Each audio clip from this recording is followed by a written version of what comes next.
Let me start with Dimitar Nikolov. I would like to ask you, how do you think, in what ways can industry partnerships enhance microelectronics education and provide opportunities for students to apply their knowledge in practical settings? Okay, thank you. Thank you, Simeon. Thank you for that question. First, let me introduce myself. My name is Dimitar Nikolov, and I'm associate professor in Technical University of Sofia. My career is more or less always was connected with design of semiconductor products, and my specialty is, especially in recent years, modeling, especially with technology CAD models, and the institution that I represent, we are teaching microelectronics since 1978, 1979, long time ago. We have a specialized department, Department of Microelectronics, that teaches technology, design, and other testing, validation, and other related topics on that. So we have two master programs that more or less every year have between 15 and 20 students, and the bachelor project and the two bachelor programs that are connected to the electronics of to the education and electronics and microelectronics. And now to answer your question,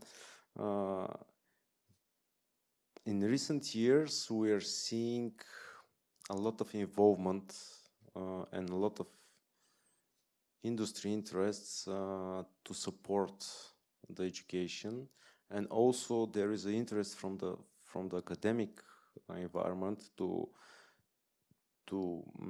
collaborate better with the industry. And I see a couple of avenues that would go there. The first one is, for example, different industrial master theses and industrial bachelor theses. This is a really good way to introduce students to develop their bachelor thesis or master thesis on the industry-related topic with an industry mentor and academic mentor. This gives the students in the company, the students gives the opportunity to see what is to work in that field, and to experience industrial grade softwares, industrial grade tools, and how actually how it is to work for a given company. The other way is, as we are, especially with GlobalFoundries, Simeon already know, we have really big collaboration under the umbrella of so-called research universities projects. Together we are working together with them. We are working on a topic related to the ESD and how to improve the ESD for concrete technology nodes. And in that project, actually, the main force is our master students, because they are working every day on this stuff. And just 2 months ago, they finished their master thesis. Now they are continuing with a PhD on the same topic. It's highly relevant to the industry. It's really also highly publishable. Depends on you what you would like to what you allow to be published. And this is the main points of industry academia collaboration: people and projects and ideas that to be shared between the industry and academia. Thank you for the great example for good collaboration that can build innovators, actually. Okay, I'll give the word to Deyan Levski. Do you want to say a few words about yourself? Yes, so I am the Well, I'm involved both with the university and also with the company. I'm a founder and the technical lead of this company Photolitics, which is a fairly young company. It's 5 years old now. We started 5 years ago. And we are a fabless IC design company in the field of CMOS image sensors. So what we do is we have two tracks which we follow. We have a standard product which we released just last year. It's a specialized industrial image sensor. But we also do work for, we do design custom chips, custom image sensor for particular applications. Say we approach a customer, he has a very niche application, he cannot find an off-the-shelf image sensor, and so what we do is we design a device for him, and then we do the production and the testing and all of the logistics. Okay, besides this, because we started 5 years ago, and yeah, the best place to start is to start looking for talent is the university. So that's why I had to get more intimate with the university and yeah, get familiar with the professors and teaching methods, and also discuss various subjects with students. So far, I have had 5 bachelor students, 3 master students finished, and I have currently an industrial PhD student with us. So I think I have the authority to speak on behalf of both the University of Ruse and also the company. Yeah, that's another great example of innovators building something new, building something from scratch, I would say, because it's a startup, right? Yeah, we can call it. And the follow-up question would be, what specific skills and knowledge are essential for individuals to become successful innovators in the field of microelectronics?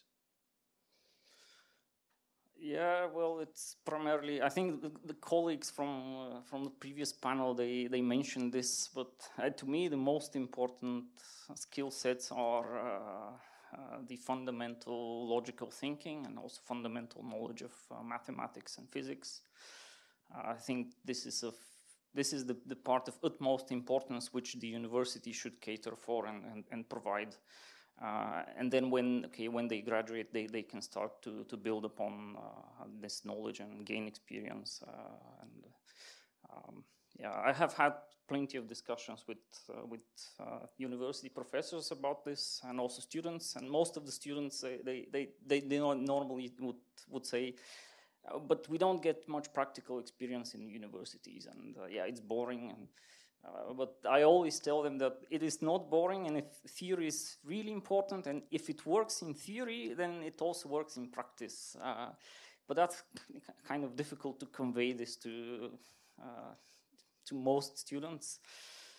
So yes, I would say, yeah, fundamentally the logical thinking and the good attitude towards the work, that's the other key factor. The attitude has to be, I mean, the student must crave for this, and he has to be self-motivated. That's the key point. Yeah, and you mentioned that you have a team consisting of bachelor, masters, and a PhD representatives. So, do you see gaps from what's your expectation from the industry perspective, and what they gain out of the university? And is there a bigger gap for the masters or for the bachelors, or? Yeah, I would say yes, I do see some gaps. And how do you feel the gaps? By giving them additional training, and some of the gaps cannot be filled. And those are the ones related to the fundamental sciences. Mathematics is one example. Also, physics, maybe you have to fill the gaps in physics in order to become a successful analog designer or even digital. You have to have, okay, maybe not. But I think, the primary gaps that I see are in the fundamental sciences, in mathematics, because if you miss some concept early on in mathematics, then you start to work as, you start working in practical terms, and then you never have the opportunity to be given the time to study these subjects. And then it's quite difficult to adjust that later as you grow older, than trying to learn those concepts which you have missed in university classes. That's difficult. Thanks. I would like to give the word to Angel Marinov. Say a few words about yourself and the institution that you represent. Thank you. So, my name is Angel Marinov. I'm associated professor at the Technical University of Varna, and actually now I'm representing the Technical University of Varna to this great event. I myself am not a specialist in microelectronics, so my main field is power electronics, but I think it's a field that makes good use of the products you guys design and produce. So I might not be able to be very detailed in very specific questions related to microelectronics, but I will try. Yeah, maybe we're speaking here about innovation and it's more of a general topic. How do you think that the university, and are there any special initiatives that support the innovative thinking of the students? I'm happy to say that at least at our university, the Technical University of Varna, there are few such initiatives. In recent years, we are working with the European Institute of Innovations and Technologies.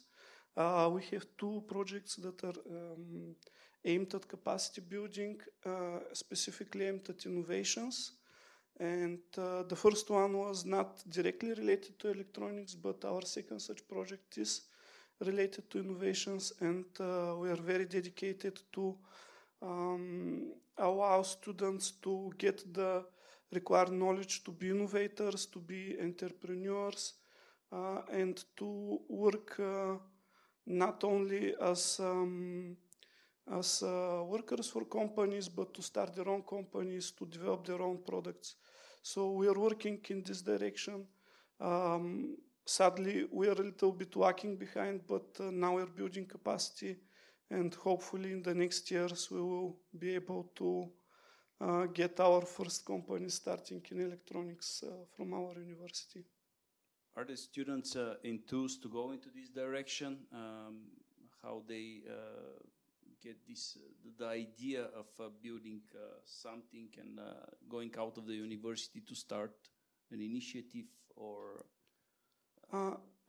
Yeah, I think as what I see now, they're very they're interested in this and they have enthusiasm.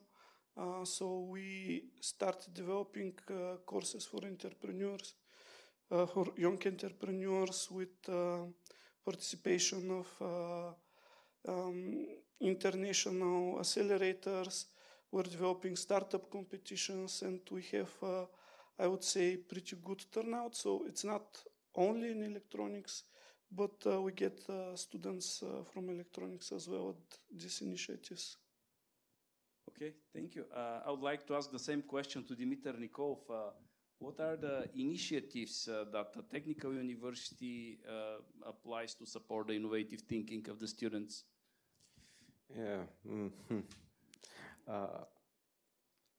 For example, in Technical University of Sofia, we have so-called Research and Development Center. And this Research and Development Center in the last couple of years started promoting grants for students to develop their ideas. Starting from, the grants are a little bit, it's not so much money, but it's in the realm of 5,000 or 6,000 levels. And actually, we call it Students Hub.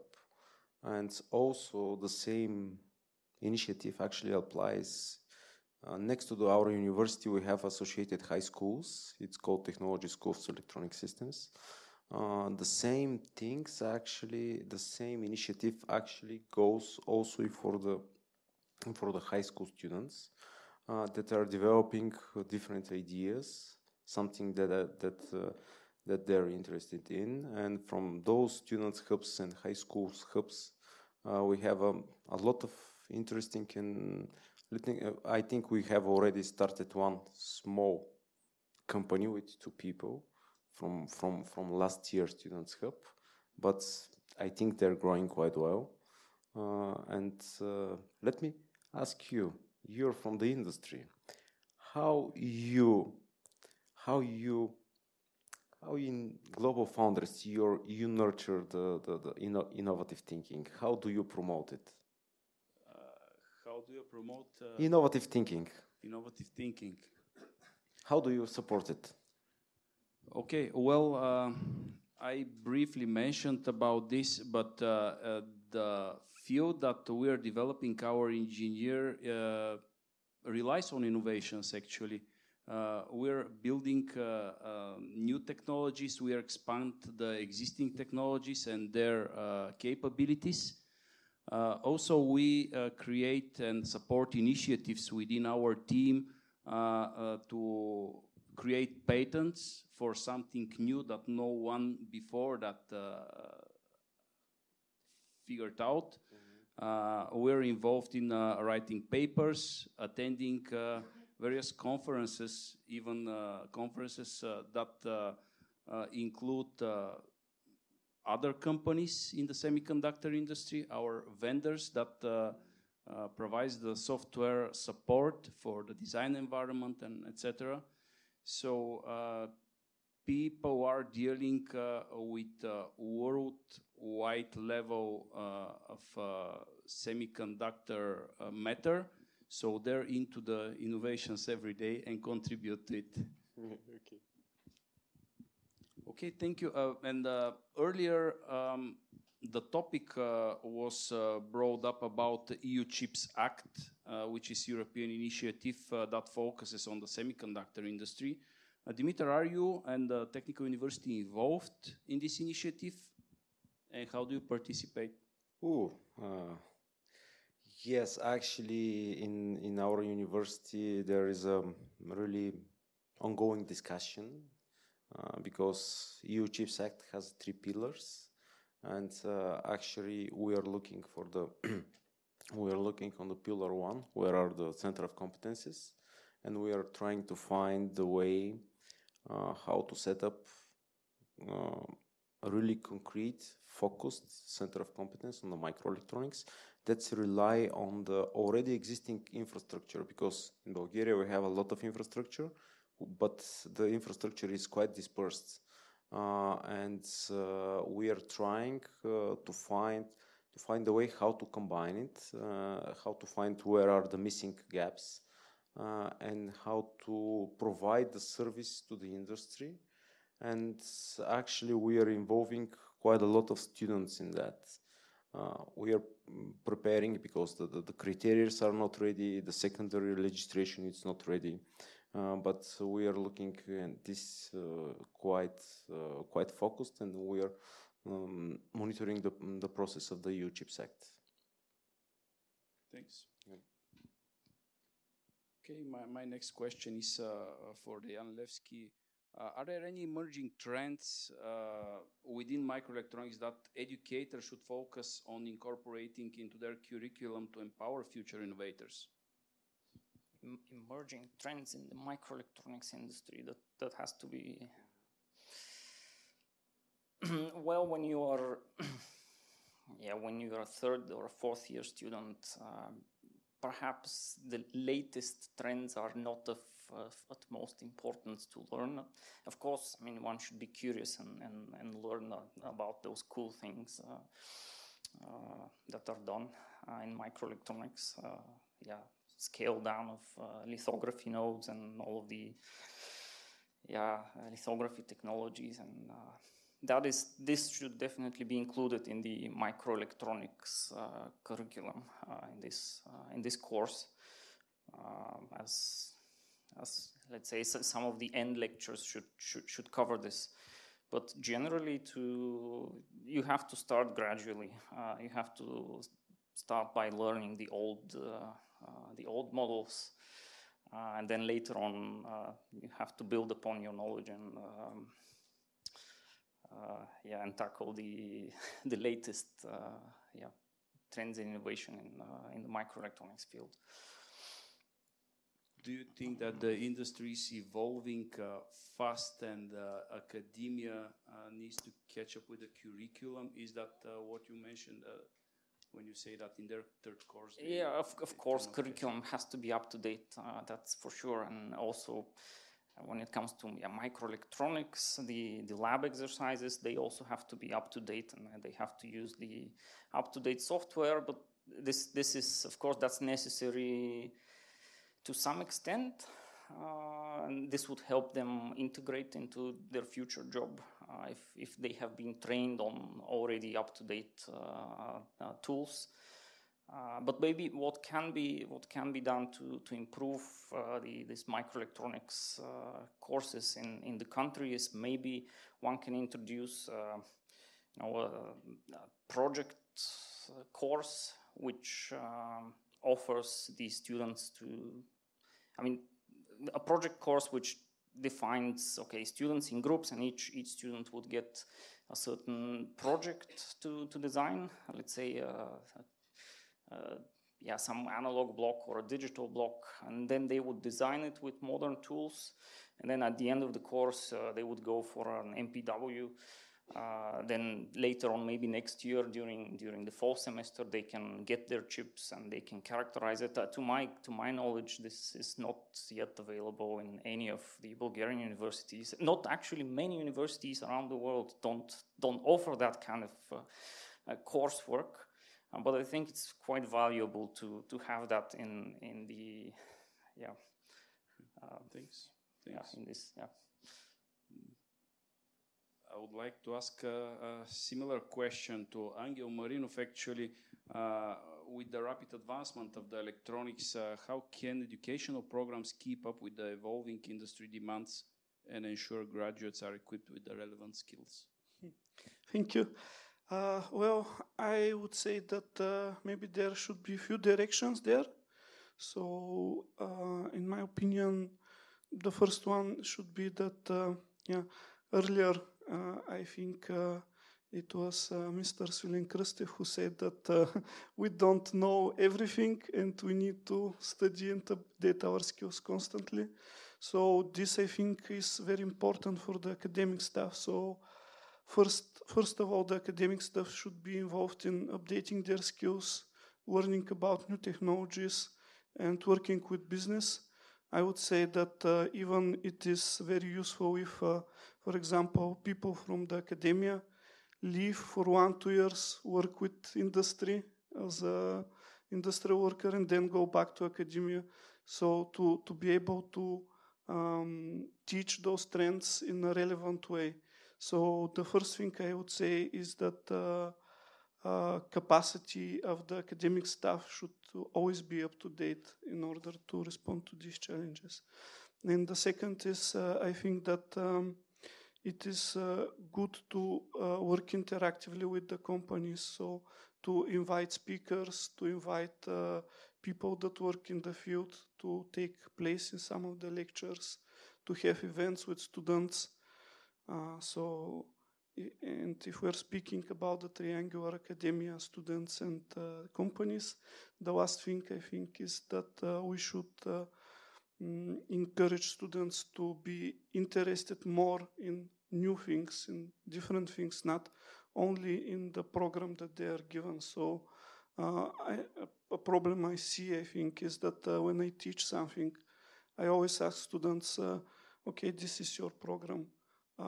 Are you interested in learning something outside of it on this topic? And I never get an answer for that. So I think if we need to be up to date and be competitive, so academia should always build capacity. Student interest should be encouraged, and close relation with industry should be there as well. Okay, thank you. And is your institution collaborating with other educational institutions in Bulgaria or abroad? I'm happy to say yes. So we are working closely with the Technical University of Sofia, with the Technical University of Gabrovo. Actually, we are running a nationally funded project right now in the area of electronics. We also work internationally with many European universities, so internalization and national cooperation are priority for us. So we try to be active in this area. Okay, thank you. Dimitar, do you want to add something? We're almost by the end of our panel. So yeah, thank you. Actually, I would just like to add just a reply to the Dr. Levski about the here. If you're interested, we have access to the MPWs from Europractice. Actually, we are working together with GlobalFoundries and Melexis, and our students. There are some students working on a specific project. Actually, that they are creating their chips, these chips, and they are produced via Europractice service, and then we are characterizing it. I think we have a lot to discuss here because we have a lot of facilities for electrical characterization here. And we need to follow up on that discussion. We could manage that to do that. And I also would like to say that about the when you ask about the different EU initiatives, there are several important projects now, several important goals under the umbrella of Digital Europe. Actually, Technical University of Sofia and Sofia Tech Park actually participates in those two goals for reinforcing the skills in semiconductor industry. The partners of this goal is Infineon Germany, Infineon Austria, NXP, ST Microelectronics,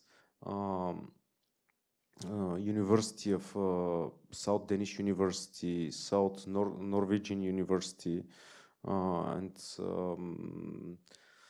Hochschule Munich. And at the moment, there are several key projects that, because the Commission recognized the need for the advancement in the skill, there are several projects, and they will be coming up soon. Within the next couple of months, there is another call. These are big projects, 5 to 10 million euros for a couple of years, for synchronizing the curriculum between the industry, academia, and also for transferring the credits between the industry.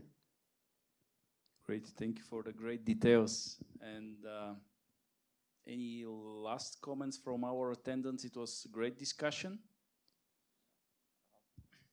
Okay, then we should probably move to the next panel, where I'll give the microphone to Dimitar Nikolov. Thank you for the inspirational panel, very concrete deals. I love it.